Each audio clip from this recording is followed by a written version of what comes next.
حاجت آنے والا، روایات کہتی ہیں حاجت جو لے کر آ رہا ہے اگر اسے پتہ چل جائے کہ صرف خدا سے مانگا جائے، کسی اور سے نہ مانگا جائے، تو وہ کبھی بھی نہیں مانگے گا. اور جس کے پاس حاجت آئی ہے اور اسے پتہ چل جائے کہ مجھے اس کی حاجت پوری کرنے کا اجر کتنا ملنے والا ہے، تو وہ کبھی بھی اس کو خالی ہاتھ جانے نہیں دے. اسی لیے ائمہ علیہ الصلوۃ والسلام کے در سے کبھی کوئی خالی ہاتھ نہیں گیا. یہی دروازہ ایسا ہے، جو آیا. رسول خدا نے کہا نا اپنی بیٹی سے کہ بیٹی اگر سائل آیا ہی تھا تو اپنا پرانا لباس دے دیتی، اپنی شادی کا نیا لباس دے دیا. وہ گھر ایسا ہے. کہا یا بابا آپ ہی کی بیٹی ہوں، آپ سے سائل نے مانگا تھا، آپ نے اپنا پیراہن دے دیا تھا. ان کا گھر ایسا ہے اور دینے سے کبھی کمی نہیں ہوتی ہے ذہن محترم، کیونکہ ہم ہر چیز کو اپنا سمجھتے ہیں. ہم جو مال کماتے ہیں سمجھتے ہیں کہ میں نے کمایا ہے، میرا ہے، جبکہ میں نے نہیں کمایا، خدا نے دیا ہے. ہاتھ بھی تو خدا نے دیا ہے، زبان بھی خدا نے دی ہے، دماغ بھی خدا نے دیا ہے. سب جب خدا نے دیا ہے، بہرحال اگر آپ کی ضرورت سے زیادہ ہے تو دے دیں. خدا آپ کے لیے آپ کا رزق معین کیا ہوا ہے.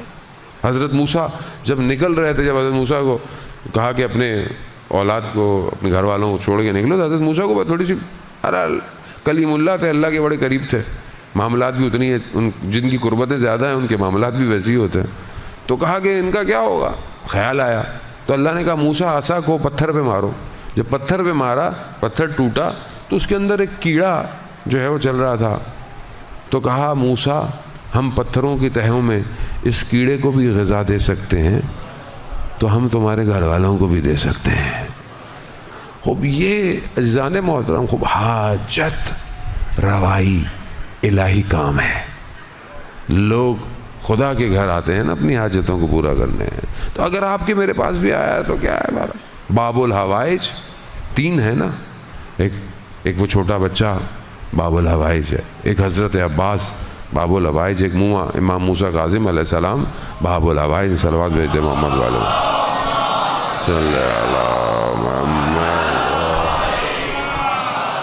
خوب یہ حاجتوں کو پورا کرنے کے دروازے ہیں. تو جب ہمیں کہا گیا ہے کہ جب ان کے پاس حاجت آئے گا پوری نہیں کریں تو یہ کیسے پوری نہیں کریں گے، تو گھبرائے نہیں کریں، ان کے دروں پہ مانگیں جتنا مانگ سکتے ہیں.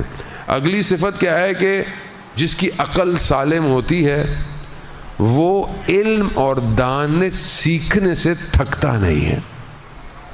یعنی آج کل بہت امپورٹنٹ ہے، خاص طور پہ جوانوں کے لیے جو پڑھائی کر رہے ہیں، ایجوکیشن کر رہے ہیں، شارٹ کٹ کے چکر میں ہوتے ہیں. نہیں، علم سیکھیں، ایجوکیشن، پروفیشنل ایکسپرٹیز سیکھیں. جوان ہیں آپ، کتنا وقت ہوتا ہے انسان کے پاس، کتنا انسان اپنا وقت ضائع کرتا ہے پورے دن میں سوشل میڈیا کی فضول کی اپلیکیشنز کے اندر.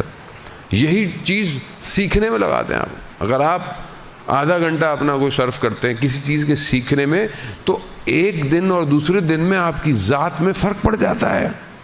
کوئی لینگویج سیکھ سکتے ہیں، قرآن سیکھیں، قرآن کی تعلیمات سیکھیں، تفسیر سیکھیں. جو آج آپ تفسیر پڑھیں گے آپ وہ نہیں ہوں گے جو کل تھے، آپ کے علم میں اضافہ ہو چکا ہوگا. کیونکہ ہم آج کل کا دور انسان کو بہت شارٹ کٹ پہ لے گیا. جب سے یہ اے آئی آیا ہے، آرٹیفیشل انٹیلیجنس، تب انسان سمجھتا ہے اب تو محنت بھی نہیں کرنی، اب تو تھیسس بھی ایسے ہی بن جائیں گے، سارے کام ایسے ہو جائیں گے. یہ بہرحال انسان اپنی سستی اور کاہلی کی طرف زیادہ جا رہا. خوب محنت یعنی علم سیکھنا اور علم کی تلاش کرنا، یہ عقل مند انسان کی نشانی ہے. وہ اس کی طرف جستجو کریں اور آگے کی طرف بڑھیں. اور دیکھیں وہ معاشرہ کامیاب معاشرہ ہے جو علم دوست ہو اور جو کتاب دوست ہو. آپ دیکھیں نا ہمارے ملک میں لائبریریاں کتنی ہیں، محلے میں کتنی لائبریریاں ہوگی یقیناً. ایسا نہیں کہ کوئی ایک آدھ لائبریری وہ آئیسو والوں نے بنائی ہوگی، بیچارے بنا لیتے. لائبریریاں کتنی ہیں، بعض لوگوں کے گھروں میں ہوتی ہیں ماشاءاللہ. میں جاتا ہوں لوگوں کے گھروں میں، لوگوں نے لائبریریاں بنائی ہوئی ہیں، شوق ہے. وہ بھی بڑوں کو، بچوں اب کوئی نہیں، اب تو ٹیبلٹ دلا دو بس، گیم کھیلنا ڈاؤن لوڈ. ان کی لائبریری ہے گیموں کی. کتابوں کی لائبریری نہیں ہے۔ خوب ظاہر ہے جو قوم کتاب پڑھنا چھوڑ دے تو اس کے ساتھ کیا ہوگا؟ میرے جیسے بھی رہیں گے جن کو کچھ نہیں آتا، پھر وہ آپ کو بول دیں گے، آپ بھی سنتے رہیں گے۔ کتاب دوستی صرف ضروری ہے کہ مذہبی کتابیں پڑھنی ہیں، اپنے سبجیکٹ کی کتابیں، ایجوکیشن کی کتابیں، اس کے علاوہ اور کتنی کتابیں۔ جو ایجوکیشن سسٹم ہے وہ تو ہمیں موٹیویٹ نہیں کر رہا کتاب پڑھنے کی طرف، وہ تو ٹیوشن کی طرف موٹیویٹ کرتا ہے۔ اسکول کی فیسیں بھی دو، ٹیوشن بھی پڑھاؤ۔ کوچنگ سینٹر خود برا نہ مان جائے وہ بیٹھا ہوگا، کوچنگ سینٹر خود مافیا ہوتا ہے، اور اسکولوں میں پڑھائی نہیں جاتی۔ اب دنیا میں کتنے، دنیا میں آپ دیکھیں، آپ بھی مسئلہ انٹرنیٹ ہے، آپ دیکھ لیں، میں بھی گھومتا پھرتا رہتا ہوں، دنیا میں اسکول سسٹم ہے ایسا نہیں ہے کہ جو اسکولوں میں جاتے ہیں رات کو وہ شاموں کو 4-4 5-5 گھنٹے بچے ٹیوشن پڑھ رہے ہیں، تو بھائی اسکول کرنے کے جا رہے ہیں؟ پھر فالٹ ہے نا سسٹم میں فالٹ دبا رہا ہے، غلام بنا رہا ہے، انسان نہیں بنا رہا۔ انسان بننے کے لیے خود ہی کوشش کریں، کوئی اور نہیں آئے گا، نہ کوئی موقع دے گا، خود کوشش کریں، اپنے آپ سے، اپنی ذات سے کوشش کریں۔ تو جس کی عقل سالم ہوتی ہے وہ علم اور دانش سیکھنے سے تھکتا نہیں ہے، چاہے زندگی جتنی بھی ہو جائے۔ مشہور حدیث عنوان بصری جو کتاب کا ہم نے بھی ترجمہ کرایا، اس میں کیا ہے کہ وہ شخص جو علم سیکھنا چاہتا ہے اس کی ایج کتنی ہے؟ 95 سال۔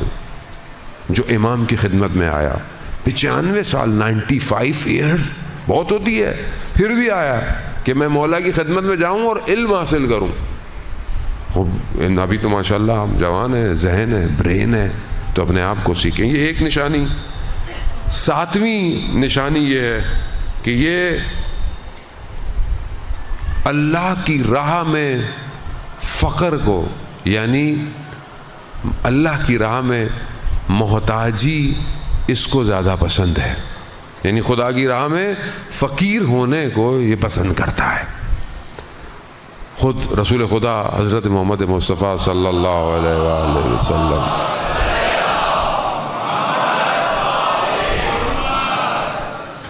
رسول خدا فرماتے ہیں کہ فقری فخری، یعنی جو میری محتاجی ہے یہ میرا فخر ہے۔